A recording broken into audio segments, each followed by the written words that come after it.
Bab 18.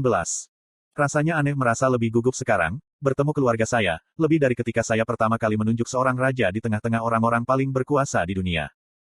Wah gelombang, mari kita lakukan ini, Sylvie. Kiu, jawabnya, kegembiraanku menyebar padanya. Suara membosankan dari logam yang berdering pada logam terdengar sangat keras. Tanpa diduga, aku bisa mendengar suara ketipak-ketipak samar diikuti oleh suara kekanak-kanakan. Datang gelombang. Seorang pelayan membuka pintu bersama seorang gadis kecil. Segera setelah melihat saya, dia bersembunyi di belakang pelayan. Pelayan itu menatapku dengan rasa ingin tahu, jelas terkejut melihat seorang anak berusia 8 tahun mengetuk pintu rumah bangsawan. Ahem, senang bertemu denganmu. Namaku Arthur Lewin. Aku diberitahu bahwa keluargaku saat ini tinggal di rumah ini. Apakah kamu keberatan jika aku berbicara dengan mereka? Aku membungkuk sedikit, Sylvie mengayun-ayunkan kepalaku. Bahkan sebelum pelayan yang kebingungan itu bisa menjawab, aku mendengar suara yang terlalu familiar di latar belakang. Eleanor Lewin, ini dia. Kamu harus berhenti berlari ke pintu depan setiap kali seseorang. Ibuku berhenti di tengah kalimat dan menjatuhkan semangkuk kecil makanan yang tampaknya menjadi makanan untuk adikku. Aku melihat ke bawah untuk melihat gadis itu dengan mata coklat yang menyilaukan, menatapku dengan rasa ingin tahu yang tidak bersalah. Rambutnya yang abu kecoklatan berkilau dengan kualitas yang jauh lebih cantik daripada rambut ayah, tetapi aku tahu dari siapa dia mendapatkan warna itu. Rambutnya diikat menjadi 2 kuncir di sisi kepalanya di atas telinganya. Aku berjuang untuk mengalihkan pandangan dari adik perempuanku dan berbalik menghadap ibuku. Visi saya menjadi kabur ketika air mata memenuhi mata saya mengatakan satu hal yang saya tahu dia sedang menunggu untuk mendengar. Hai Bu, aku di rumah. Aku memberi tanda gelombang kecil, canggung, tidak tahu harus berbuat apa jika dia tidak bisa mengenaliku. Untungnya, ketakutan saya tidak menjadi kenyataan dan dia berlari ke arah saya dengan kecepatan yang saya bersumpah lebih cepat dari kakek Virion, tetapi itu mungkin saja karena visi saya yang buram.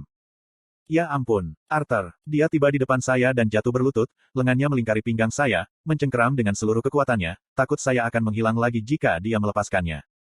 Kamu masih hidup, suara itu, aku tahu itu kamu, asteris menghirup asteris kamu kembali sekarang. Ya, kamu di rumah sekarang. Arthur, bayiku, hanya itu yang berhasil dia gagalkan sebelum menangis. Aku bahkan tidak bisa mengatur kalimat lengkap sebelum menutup bibirku dengan kuat untuk menahan isak tangisku. Mau tak mau aku berpikir ketika kepalaku terkubur di pundak ibuku, kau bisa menjadi tiran yang kuat dan abadi, tetapi ketika kau berada di depan orang yang kau cintai, kemampuan mengendalikan emosi mengkhianatimu. Saya terus mengulangi kalimat-kalimat setengah berdeguk bahwa saya masih hidup dan bahwa saya ada di rumah, bahwa saya tidak akan pergi. Ibuku penuh emosi. Dia senang bahwa saya kembali dan hidup, dia marah karena saya tidak bisa kembali lebih cepat, dia sedih bahwa saya harus berada jauh dari mereka dan betapa sulitnya bagi saya semua pada saat yang sama. Pada satu titik, Eleanor berjalan ke arah kami dan mulai menepuk punggung ibu. Mama, di sana, jangan menangis. Tetapi setelah tidak berhasil menghiburnya, dia mulai menangis juga. Arthur, aku menoleh, wajah masih basah oleh air mata untuk melihat di luar sosok berlari ayahku basah kuyup. Kurasa pelayan itu memberitahunya bahwa aku kembali. Dia tidak berhenti ketika mencapai kami dan hanya berlutut. Arthur, putraku, lihat seberapa besar dirimu. Ya Tuhan, kau kembali, kau kembali. Ayah saya menangkupkan kepala saya ke tangannya untuk melihat wajah saya dengan lebih baik. Dia mogok sambil meletakkan tangannya yang besar di belakang kepalaku, membawa dahiku menyentuh tangannya. Iklan. Reuni keluarga kecil kami berlanjut. Ibuku terisak-isak tak terkendali, memelukku, dan adik perempuanku yang tak sadar menangis bersamanya. Ketika ayahku dan aku hanya saling memandang dengan air mata berlinang, kami semua senang bahwa kami akhirnya bersama. Akhirnya, kami semua berhasil tenang. Kami duduk di sofa, ibuku tepat di sampingku dengan Eleanor di pangkuannya. Ayah sedang duduk di kursi yang ditariknya ke atas, menghadap ke saya, kedua sikunya di atas lutut ketika dia membungkuk ke depan. Ibu memegangi tangan saya dan masih merobek setiap kali dia melihat wajah saya. Apakah kamu baik-baik saja sekarang? Apakah kamu setidaknya makan 3 kali sehari? Kamu tidur sambil berpakaian hangat setiap hari kan? Oh sayang, lihat betapa besarnya kamu sekarang. Air mata keluar dari matanya ketika dia menyipit dan tersenyum. Dia membelai rambutku saat dia menanamkan ciuman lembut di mahkota kepalaku. Syukurlah kau sudah kembali. Aku sangat senang, bisiknya, suaranya masih bergetar. Eleanor memandang dengan penuh rasa ingin tahu pada saya dan Sylvie sementara bayi naga itu duduk di sebelah saya dengan penuh perhatian mengamati ketiga manusia yang tidak dikenal. Ayahku menatap Sylvie dengan ekspresi ingin tahu, tetapi dia tidak menyebutkannya. Memalingkan pandangannya ke saya, matanya melunak dan dia terus menggelengkan kepalanya, mengulangi betapa besar aku sekarang. Pasti perasaan yang cukup memuaskan namun menyedihkan bagi orang tua untuk melihat seberapa besar putranya, tetapi tidak berada di sana bersamanya sepanjang waktu untuk menyaksikannya. Ellie, katakan halo kepada kakakmu. Dia pergi untuk sementara waktu tetapi dia akan tinggal bersama kita mulai sekarang. Ayo, katakan halo. Ibuku dengan lembut mendesak adikku. Saudara, dia memiringkan kepalanya, mengingatkanku pada Sylvie yang bingung. Dia menangkupkan tangan di telinga ibuku dan membisikkan sesuatu yang tak terdengar. Haha ya, kakak itu. Yang selalu aku ceritakan. Dia yang... Mata adikku mulai berbinar ketika dia melihat kembali padaku. Saya tidak bisa menahan diri tetapi sekarang bertanya-tanya cerita apa yang diceritakan ibu kepadanya. Hai, kakak gelombang. Dia berseri-seri, melambaikan kedua tangan kecilnya ke arahku. Halo Eleanor, senang bertemu denganmu. Kakak, aku tertawa, menepuk kepalanya sebagai tanggapan. Ayah berbicara sekarang. Arthur, kami sangat terpukul setelah kejadian itu, dan kami hampir tidak percaya ketika kamu berkomunikasi dengan kami melalui kepala kami. Katakan padaku, bagaimana kamu selamat dari kejatuhan itu? Butuh beberapa saat bagi saya untuk menjelaskan semuanya dari awal. Saya menyembunyikan beberapa informasi yang saya pikir mungkin tidak baik untuk memberitahu mereka dulu. Saya menjelaskan kepada mereka bahwa saya secara tidak sadar membungkus diri saya dalam lapisan pelindung mana dan saya cukup beruntung untuk menabrak banyak cabang di tebing sebelum mendarat di sungai. Dari sana, saya memberitahu mereka tentang pertemuan dengan Tess dan bagaimana dia hampir diculik. Setelah menyelamatkannya, dia membawa saya ke kerajaannya dan saya tinggal di sana. Kamu mengatakan sesuatu tentang penyakit yang membuat kamu tidak kembali lebih cepat. Ada apa dengan semua itu? Apakah kamu sudah sembuh sekarang? Ibuku menimpali, ekspresi khawatir di wajahnya. Sambil menggelengkan kepalaku, aku menjelaskan, kamu tidak perlu khawatir tentang itu lagi. Kurasa ada semacam ketidakstabilan di inti mana yang membuatnya jadi aku punya episode rasa sakit. Awalnya sangat buruk tapi untungnya ada adalah seorang penatua yang tahu cara menyembuhkannya. Prosesnya lambat tetapi dia meyakinkan saya bahwa itu tidak mengancam jika diperlakukan secara konsisten. Petik 2. Relief mengganti pandangan khawatir sebelumnya dan dia menepuk-nepuk kepalaku dengan diam-diam. Jadi, bagaimana dengan teman kecilmu ini? Ayah saya hanya tertawa kecil, akhirnya membesarkan Sylvie. Haha, saat aku bepergian, aku tersandung ke dalam sarang binatang buas mana. Itu hanya ibu dan dia terluka parah. Sedikit setelah aku di sana, dia meninggal. Ketika aku melihat sekeliling, sepertinya dia menjaga sesuatu jadi saya mengambilnya dengan berpikir itu adalah sesuatu yang berharga tetapi saya tidak tahu itu telur. Dia menetas hanya beberapa bulan yang lalu jadi dia masih bayi. Say hi untuk Sylvie. Petik 2. Aku mengambilnya, memegangi tubuhnya jadi anggota tubuhnya menjuntai seperti anak kucing. Kiu gelombang. Dia mendengkur, seolah menyapa semua orang.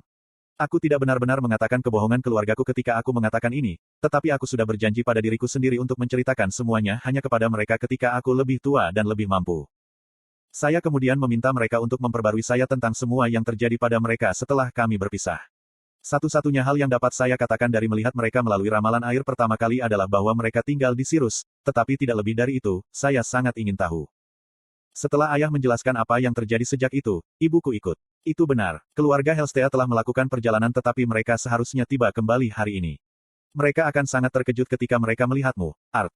Aku berbalik menghadap ibuku. Dia tidak banyak berubah sejak terakhir kali aku melihatnya. Satu-satunya hal yang saya perhatikan adalah bahwa dia kehilangan sedikit berat badan dan sedikit pucat di kulit. Hati saya sakit karena saya tahu ini disebabkan oleh stres dan depresi setelah kehilangan saya. Tubuh ayah sebenarnya jauh lebih dibangun sekarang.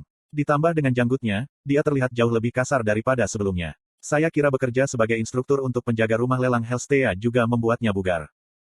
Ayah, apa warna inti mana kamu sekarang? Aku bertanya sementara Sylvie membuat tempatnya kembali di atas kepalaku. Ekor mendesis puas. Seringai percaya diri muncul dari wajahnya ketika ayahku dengan bangga menjawab, ayahmu menerobos dari panggung merah muda beberapa tahun yang lalu dan merupakan penyihir oranye gelap. Aku mengangkat alisku karena terkejut. Pada usia awal 30-an, ayah saya melakukan cukup baik untuk dirinya sendiri. Rata-rata penyihir yang tidak bersekolah biasanya mandek pada tahap merah muda, mungkin oranye gelap jika mereka beruntung. Tentu saja berbeda bagi para elit yang memiliki garis keturunan yang jauh lebih murni dan memiliki akses ke sumber daya yang lebih baik, tetapi untuk penyihir standar, ayah saya baik-baik saja. Dia kemudian bertanya kepada saya, sambil membungkuk, saya yakin Anda hanya bertanya kepada saya sehingga Anda dapat menyombongkan diri. Mari kita dengarkan, tahap apa Anda sekarang? Sambil menggaruk pipiku, aku bergumam. Merah padam. Ayahku sudah bersandar di kursinya, tetapi setelah mendengar itu, dia terhuyung sepenuhnya dari kursinya. Bahkan ibuku terkesiap kaget. Sialan. Dia, Eleanor menggema, menertawakan ayahku yang jatuh. Sayang, apa yang aku katakan tentang kutukan di depan Eli? Ibuku menegur sambil menutup telinga kakakku. Haha maaf.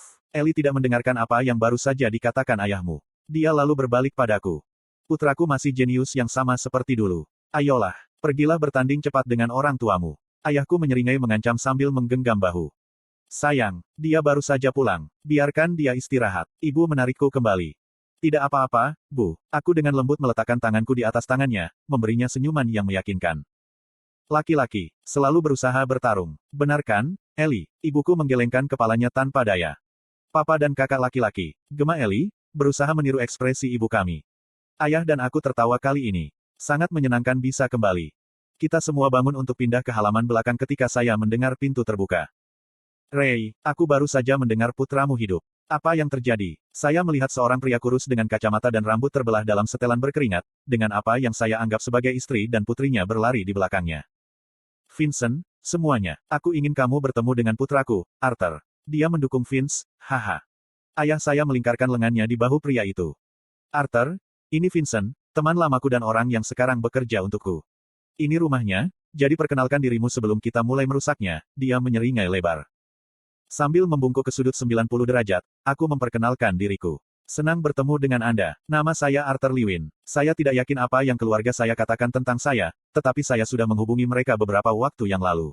Saya juga orang yang menyuruh mereka untuk tidak memberitahu siapapun sampai aku kembali, jadi aku minta maaf atas kebingungannya. Terima kasih telah menjaga keluargaku selama ini. Pria ini adalah orang yang menampung keluargaku di masa tersulit mereka. Sejauh yang saya ketahui, saya berutang budi padanya dan keluarganya. Ya, ini benar-benar tidak masalah.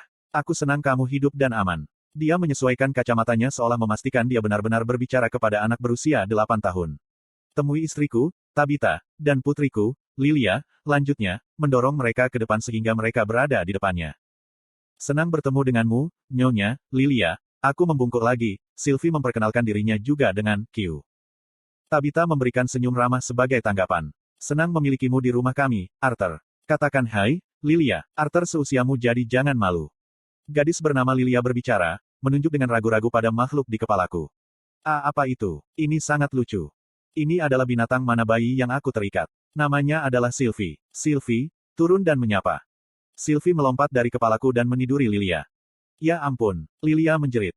Ray, apa maksudmu dengan merusak rumahku? Vincent bertanya setelah mengalihkan pandangannya dari Sylvie. Kami sedang dalam perjalanan menuju halaman belakang. Arthur dan aku akan bertanding. Mau ikut? Dia terkekeh. Vincent menggerutu tak percaya. Apa? Apakah kamu serius? Putramu baru saja pulang dan kamu ingin melawannya. Lagi pula, putramu tidak boleh lebih dari 8 tahun. Untuk apa kamu akan bertarung dengannya? Jangan biarkan anakku seumuran denganmu. Dia sudah menjadi augmenter panggung merah muda. Ayahku mendengus bangga, membusungkan dadanya. Vincent hanya menggelengkan kepalanya. Jangan konyol, Ray. Putramu yang berumur 8 tahun sudah bangun, dan dia sudah melewati 3 tahap. Bahkan bocah jenius yang sombong yang diterima di Akademi Sirus hampir tidak berada pada tahap merah gelap, dan saat itulah mereka 11 atau 12. Petik 2. Ayah saya hanya tertawa lebih keras sebagai tanggapan sebelum dia menambahkan saat memimpin kami ke halaman belakang, Anda akan lihat. Selain itu, saya juga sedikit terkejut. Kami menempatkan jarak yang tepat antara satu sama lain di lapangan rumput besar di luar. Siap ketika kamu, aku tersenyum, mengarahkan Sylvie ke samping di samping penonton, yang terdiri dari sisa keluargaku dan keluarga Helstea. Hati-hati, Art, kamu mungkin berada di tahap merah terang, tetapi orang tuamu masih lebih tinggi darimu. Dia memukul kedua tangannya, menyeringai percaya diri. Saya melihat Vince, yang masih menggelengkan kepalanya karena tidak percaya. Datang, ayahku mengejek, dengan sikap menyerang. Mari kita lihat berapa banyak pelatihan saya dengan kakek Virion telah membuahkan hasil. Tubuh saya, yang sudah diperkuat melalui asimilasi, merespons mana jauh lebih akut daripada sebelumnya. Sebelum ayah saya punya waktu untuk mempersiapkan, tinju saya sudah berada dalam jangkauan tubuhnya. Bahkan pendengaranku lebih sensitif sekarang karena aku bisa mendengar Vincent bergumam pelan, ada apa di, bersama dengan beberapa terengah oleh yang lain. Ayahku segera merespons ketika aku bisa merasakan mana yang menyebar ke seluruh tubuhnya. Berpura-pura memukul, aku memutar tubuhku dan melakukan tendangan tinggi, tetapi segera diblokir oleh lengan kiri ayahku. Jelas dia tidak mengira tendanganku begitu kuat karena lengannya terlempar ke belakang karena pukulan, membuka pengawalnya. Namun, sebelum aku bisa memanfaatkan celah itu, dia menggunakan momentum untuk memotong tangan kanannya di tubuhku.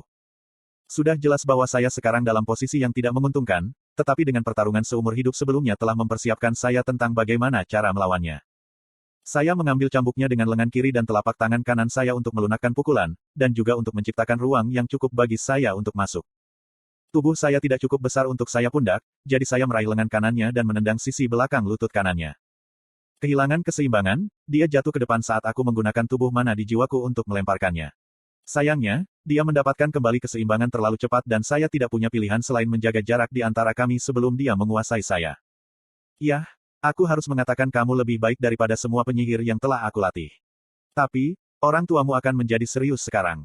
Hati-hati, dia memasang wajah lebih serius. Jelas bagi kami berdua bahwa kami berdua menahan diri.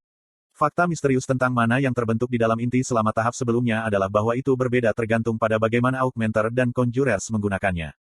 Walaupun mahal, banyak orang tua memilih untuk menguji anak mereka yang baru terbangun untuk melihat elemen apa yang paling mereka kuasai dengan menggunakan perangkat khusus. Atribut Conjurer menjadi sangat terlihat tergantung pada jenis elemen apa yang mereka miliki. Casting lebih mudah. Untuk Augmenter, bagaimanapun, itu jauh kurang jelas karena sebagian besar serangan mereka difokuskan pada penggunaan mana untuk meningkatkan tubuh mereka. Namun, bahkan Augmentor memiliki perbedaan dalam seberapa mahir mereka dalam jenis elemen tertentu. Salah satu contoh cepat adalah kulminasi mengumpulkan mana menjadi satu titik dan melepaskannya dalam serangan ledakan. Meskipun tidak ada nyala api yang terlibat, Augmentor yang memiliki waktu lebih mudah menggunakan mana dengan cara itu biasanya akan dianggap sebagai penyihir atribut api. Itu hanya diterapkan di awal. Meskipun berbeda per orang, setelah ambang tertentu dalam inti mana seseorang dan pemahaman elemen, ia bisa menggunakan mana dengan cara yang benar-benar berkaitan dengan atribut pengguna. Bagi para penyair, ini berarti bahwa mereka dapat mulai secara perlahan-lahan menjauh dari roda pelatihan nyanyian dan mulai memperpendek ayat-ayat mereka atau bahkan sepenuhnya mengabaikannya dalam elemen yang mereka kuasai. Untuk Augmenter, itu akan menjadi jauh lebih terlihat karena mereka dapat mulai memanifestasikan atribut elemen mereka daripada memanipulasi mana dengan cara yang sesuai dengan atribut elemen mereka. Misalnya, sebelum menerobos, serangan Augmenter atribut api hanya akan membawa ledakan eksplosif yang lebih kuat, sementara Augmenter atribut angin akan merasa lebih mudah untuk memanipulasi mana menjadi serangan yang lebih cepat dan lebih tajam. Namun, pada pemahaman yang cukup, atribut elemen Augmenter sebenarnya akan mempengaruhi serangan mereka secara fisik.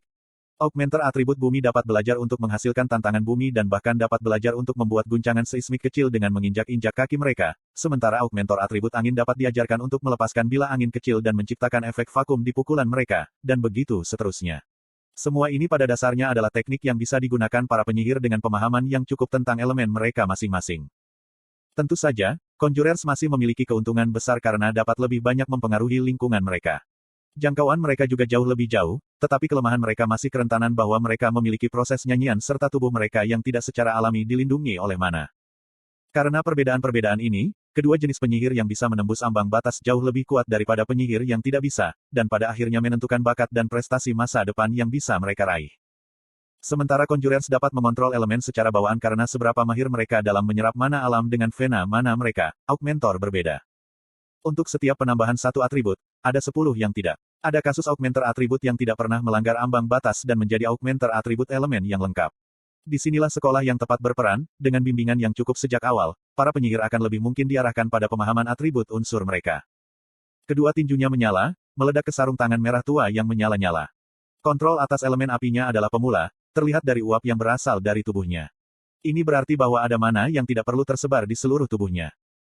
Saya telah belajar sejak awal bahwa ayah saya adalah penyihir atribut api, tetapi setelah mencapai kemacetan selama bertahun-tahun ketika sedang sibuk sebagai seorang ayah, ia mampu mencapai tahap oranye dan, lebih mengesankan, mampu menerobos dalam pemahamannya dalam api.